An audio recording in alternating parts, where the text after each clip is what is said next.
walaupun memenangkan satu game atas Toy. Oke, dan drafting phase kembali dimulai. So far sampai sekarang Be ya, gue belum lihat yang terlalu signifikan sih selain kemarin Navi pakai Valir, ada Alter Ego pakai Leomord.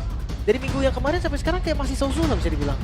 Mungkin balik lagi ya, disimpan stratnya, saving strat nih. Karena kalau nggak salah Keske juga pernah di interview dan dia bilang apapun yang muncul di MPL ID regular season ini baru 60% dari strategi mereka. Wow, 60%. 60%. Berarti masih ada hampir setengahnya ya. Baru setengah lebih dikit. Baru setengah lebih dikit loh. Iya. Tapi untuk bandnya belum ada Fanny nih kelihatannya nih. Itu dia, chipnya juga ditutup ya. Mungkin Fanny akan menjadi pertimbangan terakhir untuk ditutup. Mungkin kalau Moskov di ban, Fanny juga di ban. Harusnya. Tapi semau itu kah sampai ban Moskov? Daripada nantinya terlepaskan dan tidak ada pertukaran? Atau mungkin Moskovnya bakal jadi jawaban biar Fanny-nya nggak bisa nge-gank ke area God lane? Kalau kemarin sih kita pantau dari Dewa United ya ketika lawan Geek Fam. Fanny-nya dikasih dan Moskovnya juga dikasih. Oh, tapi sekarang Hayabusa bahkan ya. Match-up-nya aja yang di ban. Ini jangan sampai Sasuke juga di ban. Ini semua tim 7 di ban nih. Iya juga ya. Enggak sih, harusnya ban-nya ke arah yang lain karena Vale itu belum menjadi prioritas ya. Oh, tapi bisa jadi surprise pick. aku sih Fanny tetap ban. Fanny kayaknya bakal jadi option yang Silakan bagus. deh. Lui juga terbuka. Iya. Tinggal diadu. Ada trade-nya. Tapi kalau memang Fanny, Moskov kayaknya penting banget deh.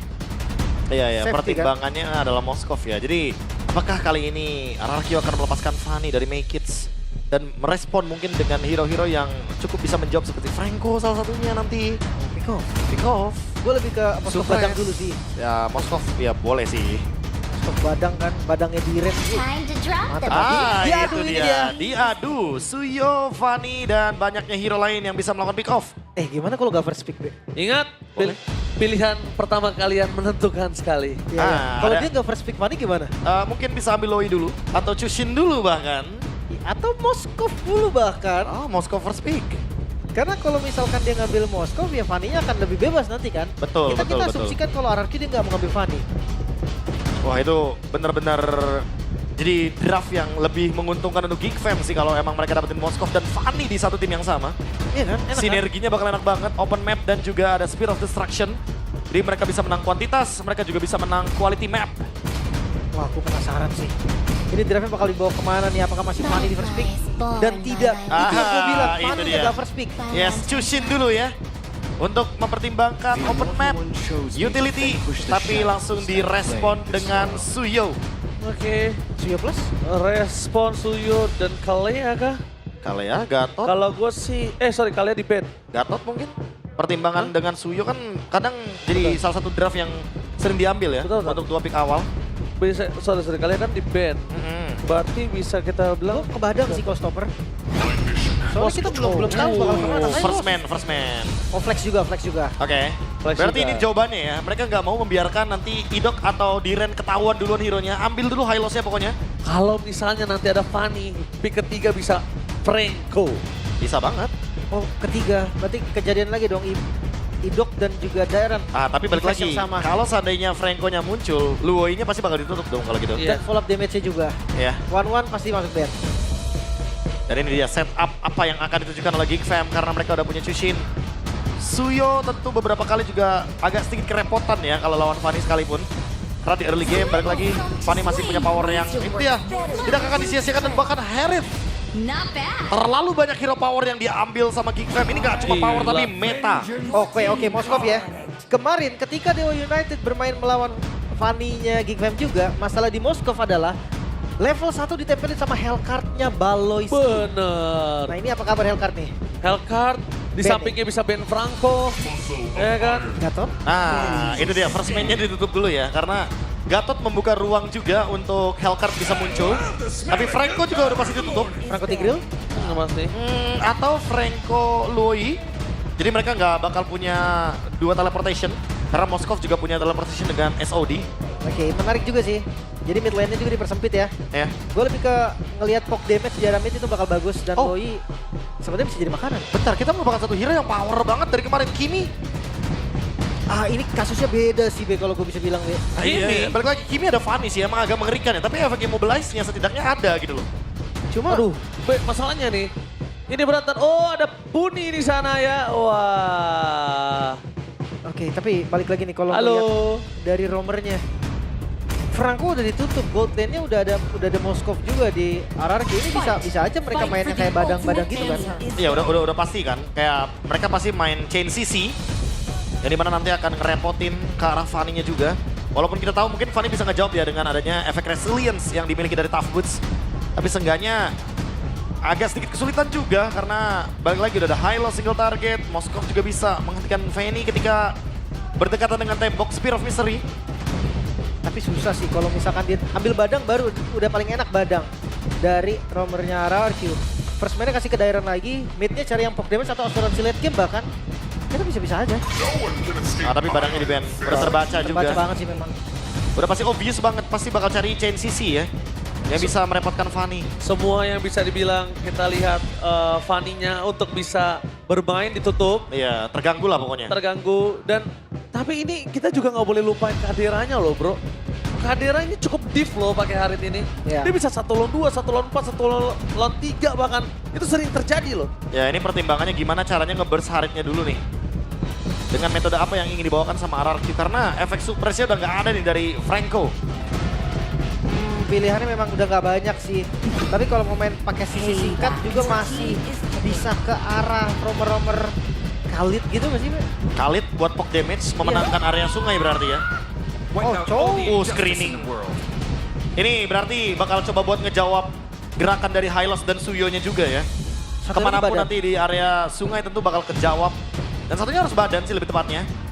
Gak boleh gak badan, gak boleh first. Ini harus first man sih, biar cowoknya lebih leluasa. Iya, Tapi kemana larinya? Edit. Kalau nggak bisa pengsan itu cowoknya. Maka pengsan. Ketimpa damage bisa pengsan. Ya karena udah ada Farsnya, udah saatnya glue kan? Oh, Idit. Edit. Gue rasa memang edit karena tipikal dari Geek Fam itu dia lebih milih XP-nya punya sisi, Be. Ya punya sisi dan punya damage Itu juga. dia, ada yang bisa di-deliver dan gue penasaran banget last pick untuk XP lane atau untuk roamer. Ah ini dia nih. Stopper sih. Tigreal kah jawaban untuk Fanny juga? Atau mungkin maksain buat Harit juga ketika nanti Haritnya udah gak punya Purify. Wow, Dan itu dia Tigreal. Bahkan Tigreal bisa dibilang salah satu hero power dari seorang Idok. Tapi dengan adanya Purify yang dimiliki dari seorang Harit akan membuat targetnya agak berubah. Dan bisa saja targetnya ke arah Chow. Ya, dan jangan lupa, bukan cuma Harit, Chusin. Rata-rata pakai spell Purify juga. Dan utility dari Chusin itu bisa gagalin loh setup-setup yang diinginkan. Secret Hammer, itu bisa dibilang nanti jadi cancellation juga dari lanternnya kan. Lumayan mengganggu, makanya tadi Chusin kita sempat bahas di game yang pertama. Iya, bahkan ternyata Luoy-nya nggak muncul. Muncul Farsya di sini. Berarti akan bermain dengan jarak. Harus lebih hati-hati juga untuk RRQ. Jangan sampai mereka terganggu dari lini belakang. Karena sekali aja Feather Airstrike terganggu, damage-nya akan minim sekali. Mengandalkan Suyo kayak bukan jadi option. Karena Suyo sekarang hanya punya physical damage reduction. Tidak dengan magic-nya. Alright, ini dia. Kingslayer sedang memiliki keuntungan 1 poin. Dan RRQ wajib mendapatkan game tersebut kalau ingin membawa ke game yang ketiga. So, MPL Arena, mana tepuk tangannya? Let's go to the lane of down. Ya, pembuktian ya. Clean sweep atau ada drama 1 sama terlebih dahulu. Menarik. Menarik sekali. Tapi ingat, yang bisa kita lihat di sini, permainan dari kedua belah tim cukup agresif dan RRQ kalau kembali lagi kemakan gameplay dan jadi playgroundnya tim Geek Fam, wah ini berbeda kasusnya. Bisa 2-0. Iya jangan terulang kembali ya. Karena terlihat dari game yang pertama udah langsung bener-bener ke-stop banget farmingnya. Terbatas juga limitasi dari mapnya. Karena dari emblem kayaknya yang cukup menarik adalah Pull Yourself Together tentunya. Yang mulai jadi favorite beberapa roamer juga karena akan mengurangi durasi dari flicker. Wah bahkan first blood itu bisa didapatkan oleh Rince loh di depan sana. Tapi karena kita tahu mereka prepare untuk hal tersebut. The Palois P, respect juga di depan sana Susuchin. Akan memasang mendapatkan 1 point kill tapi nampaknya Mekis jangan terlalu terburu-buru. Cutthroat belum dia miliki. Ada baiknya cukup tenang bermain dengan farmingan terlebih dahulu. Dia cuma nggak mau kalah pressure aja sih. Karena tadi temennya di poke damage kan. Dia akan kasih poke damage juga. Yang bikin midnya tuh jadi sama-sama ngotot. Nggak boleh ada yang sampai kalah di mid lane. Ya dan balik lagi di sini kekuatan dari Harit ya. Dia lane-nya powerful banget. Sampai di area mid lane. Ini Aboy bener-bener jadi penguasa sih karena balik lagi. Lantern Flare kuat banget untuk bisa nge-zone out dan bahkan open map. Walaupun dalam keadaan Aboynya sendirian di sini. Kalau ngomongin ke arah Aboy sendirian dan dia juga nggak takut dengan adanya Purify yang dia miliki. Nggak masalah Idok mau main Flicker atau dengan Secret Hammer, nggak masalah Profesor. Darren, dia cari 4 duluan. Mau setup nih RRQ. Yes, dia mau setup, dia nggak boleh kehilangan lagi seperti di game sebelumnya. Bahkan di depan sana, seorang Baleski bakal coba ditargeting. Ada sosok Gold, melakukan zoning out. Dengan sasaran Susuji dan bahkan Retribution berhasil diamankan. First blood didapatkan oleh permasukan dari tim Kifam. Tapi nampaknya Darren tidak akan ada jalan untuk pulang. Mundur ke arah belakang menjadi sebuah jawaban untuk permasukan dari tim RRQ. Satu turtle dengan 2 point kill yang sangat mahal, nggak terlalu worth it turtle-nya. Ya tapi balik lagi ya, ini ngebuka untuk toy farming. Seenggaknya dengan adanya sharing gold nggak kalah-kalah banget lah dibandingkan dengan dapetin semuanya nih untuk Geek Fam, turtle dan juga killnya. Tapi 1000 gold sih angka yang sangat-sangat bahaya ya untuk early nih. Ya, Soalnya kalau ngomongin mid game, Arid itu bisa lebih cepat online daripada Moskov. Wah, dan jangan lupakan juga ya, karena ada alasan pick edit juga nih. Pick yang salah satunya nanti bisa pegang ini mid. Oke, bakal coba di-commit. Momentum yang sangat tepat, tapi Gop di depan sana bakal coba dipasang satu point kill didapatkan dari Yes-Bull Laner Cup. Sampai gagal terbalas dibalikin. Duel of Dragon from Palaiske. Membalaskan kembali Karen, tapi setidaknya satu point kill. Tapi kalau Sotsojin, dia tidak mau tidak ada pertukaran. Meanwhile, dari bottom lane, permasukan dari tim RRQ. Mereka mencoba untuk melakukan sedikit cover menuju ke arah Purple buff yang dimiliki dari Susuji, tapi lihat Spear of Distraction yang menyangkut juga seorang Aboy. Dapat satu beban ke atas backhand. Setidaknya kerusuhan yang dilakukan oleh permusuhan dari tim Geek Fam kali ini berbuah tidak baik. Respon yang sangat cepat tadi ya. Dari RRQ melihat adanya rotasi dari Make It ke arah Purple buff, langsung ditutup 3 member yang diturunkan. SOD ya, bahkan dari toynya datang. Dan itu yang membuat kesulitan juga, mungkin posisi dari Make It terlalu jauh dive in-nya. Bottom lane, Baloyski dive in yang sangat berani. Dan ingat, ini nggak hanya Baloyski yang bisa melakukan sedikit trigger team fight loh. Ya, kita lihat Aboy juga bisa melakukan triggernya. Bahkan dapetin Tigre sekalipun, Profesor. Either itu flicker atau tiba-tiba langsung ada implosion yang keluar. Ya bisa dipaksa ya. Ya mungkin ngepok duluan, tapi balik lagi di sini Baloy ngelakuin screening yang bener-bener hard screening banget ya. Bener-bener ngebuat Sujinya kayak bener-bener ditempel kemana tujuan selanjutnya, bahkan turtle-nya di open. Iya, terang terus ini bisa dilihat vision dari tim Geek Fam ini selalu terang. Tidak pas loh. Sutsujin sadar itu bakal makan waktu yang banyak banget dan menguras HP juga. Sementara Turtle bermain itu. Langsung ada Cross Pathway, apa yang menjadi pilihan utama. Langsung ada Federal Strike. Langsung Crimson Pack menyelamatkan para pasukan dari tim Geek Fam. Tapi nampaknya ada Baleski.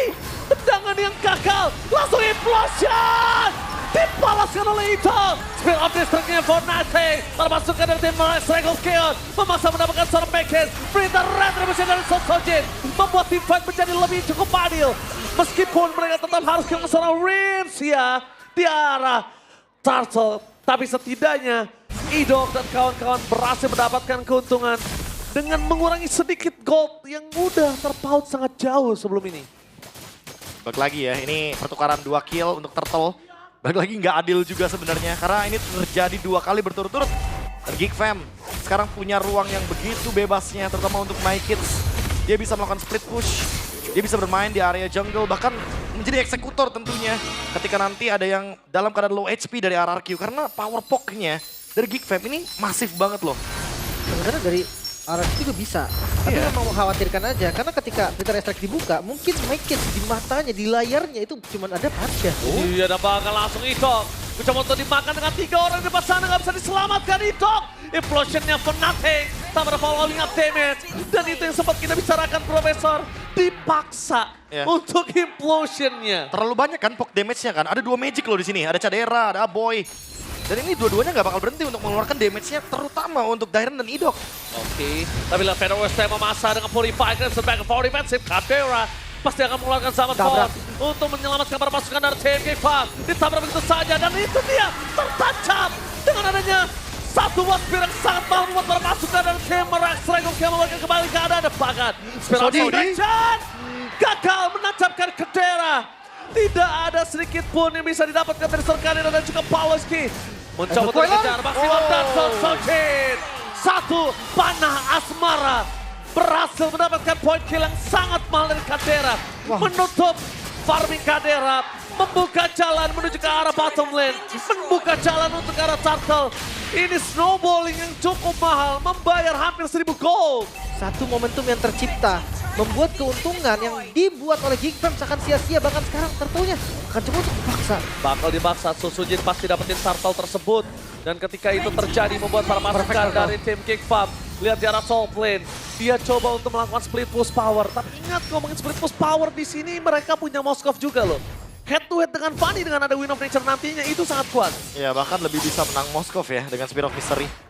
Dan hati-hati juga mungkin untuk My Kids karena balik lagi tujuan dia hadir dengan Fanny bukan untuk mengambil pundi-pundi objektif dari Turtle, melainkan dari segi point kill. Makanya secara item ini udah pasti bakal item full damage yang bisa instant burst juga ke Rins atau bahkan mungkin ke Sujin nantinya dalam teamfight besar. Karena kalau misalkan burstnya langsung ke Toy kayaknya mungkin agak sedikit jarang ya bertemu dengan Toy-nya.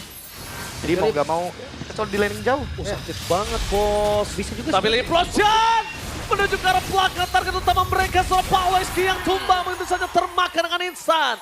Dengan screening dari seorang Baloyski membuat para pasukan dari tim RRQ nampaknya tahu Baloyski harus di shutdown. Baloyski menjadi satu mata dan langsung ada keluar Spetsnake. Jadi mata untuk para pasukan dari tim RRQ. Defense menuju ke arah tengah tapi Mike is coming. Melakukan defensif menuju ke arah belakang. Dan bakal didorong begitu saja. Kehilangan seorang Giant pada pertukaran ini menjadi sebuah hal yang cukup mahal. susah sih tadi. Seenggaknya Geek Fam masih tetap bisa defense. Dan RRQ sekali mereka pegang tempo. Ini cepet banget loh pace-nya. Wah ini bener-bener kayak langsung di lead banget ya. Dan bahkan goldnya bener-bener swing loh. 1.700 gold tadi yang didapatkan oleh Geek Fam dengan 4 total kill. Iya. Sekarang kita lagi. Wild of Dragon yang on point. Tanpa ada covering upper pasukan dari tim RRQ. Mereka tidak bisa berbuat cukup banyak. Di mid lane akan coba dipaksa. Untuk ke belakang Kantera. Itu dia shutdown yang sangat mahal. Dengan double kill dimiliki para pasukan dari tim RRQ. Kita pakai backend. Still survive. That's spear of the distraction-nya. Berhasil terkena body block. Make it. Monster from Geek Fam. Implosion yang dihindari tadi. Dengan teknik karet dari My Kids. Itu membuat pukulan keras pastinya untuk Idok. Wah, dan udah pasti bakal jadi sinyal untuk langsung start dari Lordnya karena Goff dia punya Primal Red. Jangan lupakan Summon Force dari seorang Kadera. Gak ada yang bisa berani untuk menutup jalannya. Duel of Dragon yang on point. Riz jadi target utama dan backhand. Cutthroat tanpa Purple Bomb. Membuat dirinya disiplin langsung mundur menuju ke arah Purple. Mereka membuat para pasukan dari tim RRQ menjadi mendapatkan kerugian yang lebih melimpah. Dengan 1 point kill akan ada tambahan bonus dari Tyrant. Tidak ada body, tidak ada Glorious Pathway, tidak ada Revitalize untuk teamfight dengan adanya Lord nanti. Masih selamat tapi source-nya dibuang banyak banget, Be. Ini kebanyakan bahkan ya. Kayak sampai tadi ada Implosion juga dan harus bertahan terlebih dahulu karena ada flicker sebenarnya untuk sekarang Idok dengan Implosion ya. Jadi mungkin Geek Fam juga harus lebih berhati-hati ketika beranjak ke high ground. Jangan sampai mereka kena one momentum karena emang RRQ rata-rata pakai hero momentum. Sekarang Setsuji juga sudah punya Malefic Roar, tapi apakah itu akan menjawab? Oke, kalau ngomongin ke arah Malefic Roar kali ini, dia mau nggak mau gimana cara paksa a boy sih, Be. Dia ngeroin Crimson Bacon itu maksimal banget harus dilakukan oleh Sutsujin. Tapi lihat Makids dengan teknik karet. Oh, freestyle dulu, bos. Teknik karet dari seorang Makids. Benar-benar mengerikan di arah bottom lane. Kepada pasukan dari tim RRQ. Mencoba untuk melakukan defensif di arah top lane dengan adanya sosok Toy di body block oleh seorang Dairon. Tapi jangan lupakan, Ghost terlalu dalam. Ghost berani Implosion! Berhasil mendapatkan 2 point kill. Mereka benar-benar lupa dengan permainan dari Idok. Dan para pasukan dari tim RRQ kali ini mendapatkan momentum untuk setidaknya meng-clear 3 lane mereka, memanage ulang seluruh minion yang mereka miliki dengan hanya punya 1 turret di arah bottom lane. Targeting yang bagus banget. 2 member yang terkena Implosion adalah 2 member yang tidak purify. Dan sekarang mereka harus kuasain zonanya. Ya. Pasti bakal dituker ya, karena kalau misalkan gak dapetin mid lane turret bakal rugi banget. Gila sakit banget yang bisa diberikan. Tapi di depan sana, para pembuff menjadi target utama. Kadera free hit, flicker for defensive dan seorang Reza itu dia. Tiba-tiba sebuah spear of distraction from Toy. Berhasil mendapatkan point kill. Meanwhile Toy gak bisa lagi dikawinkan. Toy versus everybody. My God, Toy mencoba untuk di cover dan bahkan di depan sana para pasukan dari tim RRQ membuat perimeter, membuat Toy pulang. And Toy still survive in the top lane. What the play. Dan lihat permainan kedua belah tim sangat keras. 11 poin kill yang sama. Dan itu dia MPL Arena, mana tepuk tangannya? masih bisa selamat. Wow. Dengan satu tetes darah terakhir, Be. Bermain dengan fast speed. Iya. Tren penyakit Moskov gila seperti tidak berlaku untuk Toy ya. Karena dia masih mampu untuk bertahan dengan basic attack yang begitu sangat kritis. Wah, Purify-nya tenang sih. Purify-nya tadi tenang banget, dan bahkan lihat. Dia ini benar-benar pengawalan luar biasa. Team fight yang udah dimenangkan oleh Geek Farm, tiba-tiba dibalikan oleh Toy. Ya, dan dia ngehit minion tadi untuk mengurangi Abyss Walk-nya. Tapi Aboy tadi ada mana loh? Pas udah habis, udah recover lagi, udah seperempat harusnya cukup. Wah, tapi itu dia udah tahu karena dia di cover Lim. Iya ya, maksudku seenggaknya bisa dapat tadi. Tapi ya mungkin ada something happen yang sekarang membuat Lord bisa jadi milik siapapun. Ya, Wah, jadi gila. imbang ya. Ini The Kingslayer benar-benar pengen nunjukin kalau mereka adalah Kryptonite dari RRQ. Langsung ada Fedorus ke arah belakang. Gold, damage yang terlalu sayang tidak bisa mendapatkan Toy. Karena begitu ada Beckis tumbang itu saja out of nowhere. Permasukan dari tim Geek Farm berhasil mendapatkan seorang Toy. Tabanan ke damage, tapi Gold tercuri. Susujin mencoba untuk mencari celah. Satu buah Gold mendapatkan tapi Palaiski. The way of Dragon akan ada Boy. Termakan oleh Susujin. Out of nowhere. Shinobi dari RRQ berhasil mencuri Sasuke. Terlalu terburu-buru tadi Cadera yang belum punya zaman force dimanfaatkan dengan sangat baik. Dan sekarang Lord terbuka bebas, RRQ bisa dapetin free Lord. Wow. Oke, temponya dipegang sekarang bahkan bisa jadi free Lord. Dan jangan lupakan juga Idok, dia mau pull yourself together, jadi dia akan lebih sering lagi menggunakan flickernya. Dan kali ini dengan Lord yang sudah berbeda, akan langsung merge ke area dari bottom lane untuk Geek Fam dan bahkan bisa ke mid lane juga untuk sekarang. Tapi balik lagi dengan ada split push tadi, membuat HP dari turret di bottom lane tentu akan sedikit lebih terbuka. Apa yang akan direspon oleh Geek Fam? Karena Make It, dia nggak punya purple buff. Gila, ini tim fight yang gak ada habisnya. Dan Palaiski dimakan. Damage-nya terlalu sakit. Mencoba untuk mendapatkan point kill, tapi Gold Sakaratul Maut di depan sana. Perpasukan dari tim RRQ. Mereka berhasil membuat para pasukan dari tim Geek Farm kehilangan flicker. Defensif untuk serang Palaiski. Dan kondisi dari RRQ. Mencoba menuju dapetin satu point kill dan surprise. Satu point kill mencoba mendapatkan Purify Gaming. Save the day again and again. Permainannya cukup sabar. Tapi para pasukan dari tim RRQ tidak kena kendor, tidak ada defensif dan bahkan Sojin kali ini menjadi target utama. Langsung kabur ke arah belakang. Ritz berhasil dimakan. Film distraction yang gak berhasil menancap. Dairen kali ini harus ditinggalkan. Tanpa adanya sosok dari seorang Moskov, Sojin tidak akan bisa mendapatkan apapun dan dikejar begitu saja. Tapi Idok tidak akan tinggal diam. Menjadi body block untuk para pasukan dari tim Geek Farm. Kadera, jangan lupakan tuh is coming Kadera. Dia gak boleh masuk lebih dalam lagi. Karena dia bisa terlalu sakit dan itu dia Kadera. Udah harus memikirkan di bottom lane mereka ada Lord. Ini gameplay dari Geek Farm malah ditukar. Malah Geek Farm yang ngikutin temponya dari RRQ.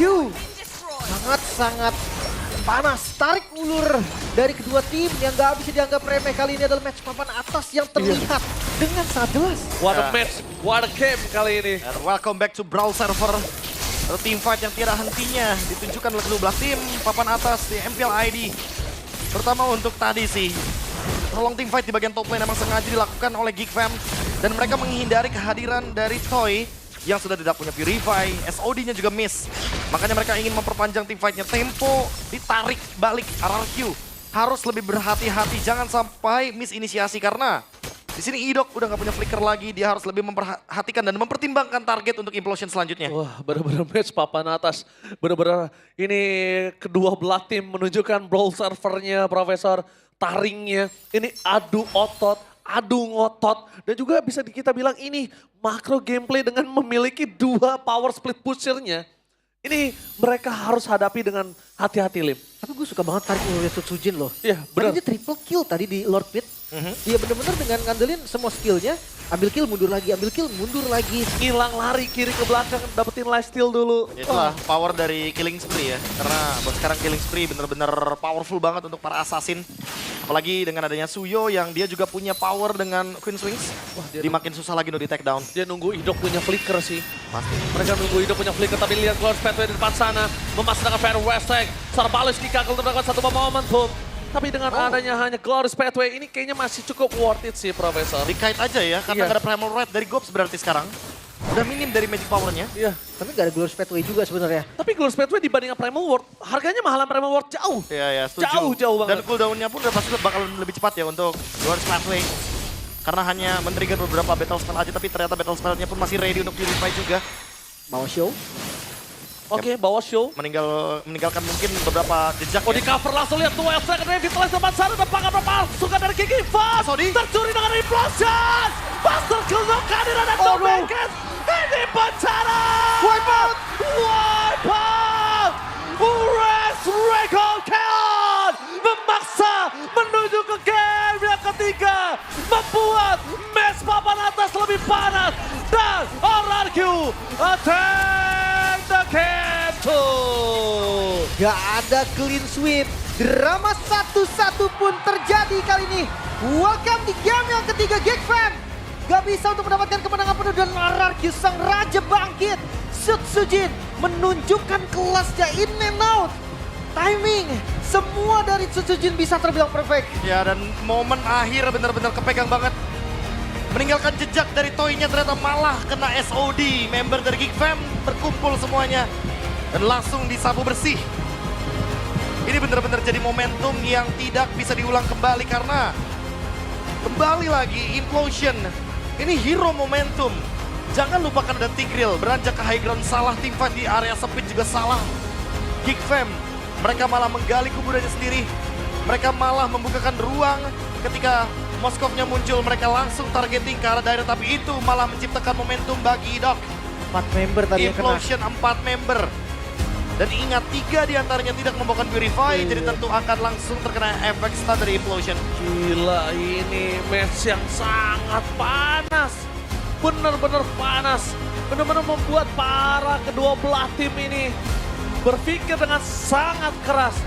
Geek Fam juga gak ngasih kendor, tapi ternyata satu Primal Ward yang berhasil memancing RRQ berani untuk teamfight dan Implosion yang on point merubah segalanya untuk Geek Fam. Ya. Itu kecil loh. Awalnya dari kita kecil. kira dengan adanya Moskov Show di bawah itu kan bakal jadi kerugian. Ya. Karena wah, ini meninggalkan jejak di bawah berarti bawah